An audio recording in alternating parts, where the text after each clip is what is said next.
आवाज जनतेचा, लढा सर्वसामान्य जनतेच्या न्याय व हक्कांसाठी। श्री शैनेश्वर देवस्थान येथे कार्यरत कायम कर्मचाऱ्यांनी मागील 7 महिन्यांपासून प्रलंबित असलेल्या वेतनाबाबत प्रशासनाकडे तीव्र नाराजी व्यक्त केली आहे। उपोषणास सुरुवात केली आहे। या संदर्भात कर्मचाऱ्यांनी प्रशासक व कार्यकारी अधिकारी डॉक्टर प्रवीण गेडाम यांना निवेदन सादर करून तात्काळ वेतन अदा करण्याची मागणी देखील केली होती। तरीही प्रशासनाने त्याकडे दुर्लक्ष केले। तरीही कर्मचाऱ्यांच्या म्हणण्यानुसार 7 महिन्यांपासून पगार न मिळाल्यामुळे त्यांच्या कुटुंबियांच्या उदरनिर्वाहावर गंभीर परिणाम झाला असून दैनंदिन खर्च भागवणे कठीण झाले आहे। त्यांच्यावर उपासमारीची वेळ आली आहे। यापूर्वीही त्यांनी प्रशासकीय समिती तसेच राज्याच्या वरिष्ठ पातळीवर निवेदन दिले होते, मात्र अद्याप कोणतीही ठोस कार्यवाही झालेली नसल्याची खंत त्यांनी व्यक्त केली। प्रलंबित वेतन तात्काळ देणे, पुढील काळात दरमहा निश्चित तारखेला नियमित वेतन देण्याची हमी देणे तसेच गेल्या 4 ते 5 वर्षांपासून सेवा देणाऱ्या कर्मचाऱ्यांना आरोग्य सेवेत सामावून घेण्याची मागणी करण्यात आली आहे। तसेच सर्व कर्मचाऱ्यांनी इशारा दिलाय की काही दिवसात त्यांच्या मागण्यांवर समाधानकारक निर्णय न झाल्यास बेमुदत उपोषण सुरू राहील। प्रशासनाने या प्रकरणाची गांभीर्याने दखल घेऊन निर्णय घ्यावा। तसेच सर्व सामाजिक संघटनांनी जाहीर पाठिंबा दिलाय। उपोषणापूर्वी काही अनुचित प्रकार घडल्यास प्रशासन जबाबदार राहील असे सर्व कर्मचाऱ्यांनी सांगितले। मनस्थिती आम्ही एवढे उन्हात बसलोय यातून समजून घ्या। आम्हाला एवढं टॉर्चर केलं जातं। इथून पगारविषयी जर आम्ही विषय काढला तर डायरेक्ट ही कारवाईची भाषा करतात। आज गेले 7 महिन्यापासून आमचा पगार नाही। आम्ही वेळोवेळी निवेदने दिलेले आहेत, प्रशासक समितीला दिलेत, देवस्थानला पण दिलेत, पण ते कुठल्याही प्रकारे आमचा विचार करत नाही। आम्हाला उडाउडीची उत्तरे देतात।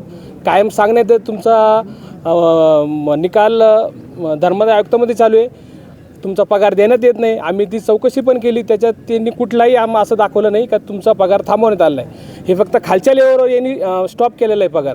आम्ही याला मागणी पण केली, कुठला आदेश आहे का तुमच्याकडे, कुठला अधिकार आहे का आमचा पगार थांबवण्यात आलेला असं कुठलं पत्रक आहे का।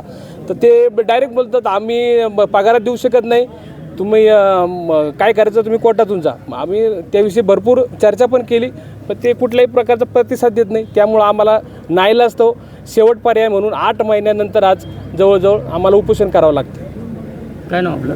मी संदीप कचूर सकट, वृक्ष संवर्धन विभाग, शनी शिंगणापूर। नमस्कार। जय कामगार। कामगार हितरक्षक संघ महाराष्ट्र राज्य या नात्याने आज हे जे उपोषण घडतं इथं, हे जे आंदोलन घडतं याची आम्हाला माहिती मिळाली आणि सदरील आंदोलनास पाठिंबा देण्यासाठी तात्काळ स्वरूपात अहिल्यानगर जिल्हा न्यायालयातून मी इथं शनीश्वर देवस्थान येथे हजर झालेलो आहे। एकही मागणी या कामगारांची असंविधानिक नाही। आर्टिकल 21ला धरून सगळ्यांनी मागण्या केलेल्या आहेत। Right to life, right to liberty, याच्या खाली हायकोर्टामध्ये रिट तात्काळ स्वरूपात ह्या लोकांच्या वतीने दाखल होणं गरजेचं आहे। पण प्रशासन काय करतं आहे, वेगवेगळ्या ठिकाणी वेगवेगळ्या न्यायाधिकाऱ्यांसमोर यांचे प्रकरणं प्रलंबित आहे असं सांगून यांच्या मागण्या टाळत आलेलं आहे आत्तापर्यंत। तर याच्यामध्ये कसं आहे, कामगार जो असतो हा तळागाळातला व्यक्ती असतो। कायदेशीर माहिती त्यांना नसल्या कारणाने किंवा त्यांना योग्य मार्गदर्शन कधी मिळत नाही, त्याचा गैरफायदा प्रशासन हे वारंवार घेताना आपल्याला बऱ्याचशा सरकारी आस्थापनांमध्ये दिसते। तोच एक विचार मनात धरून आज रोजी अहिल्यानगर येथून शनीश्वर देवस्थान येथे येऊन सदरील आंदोलनाला आम्ही कामगार हितरक्षक संघ महाराष्ट्र राज्य यांच्या वतीने जाहीर पाठिंबा देतो आणि सदरील आंदोलनात सर्व कामगारांना न्याय मिळवून देण्यासाठी आम्ही कटिबद्ध आहोत। कामगारांची परिस्थिती फार बिकट आहे। 5-7 महिने झाले आम्हाला पगार नाही आहे।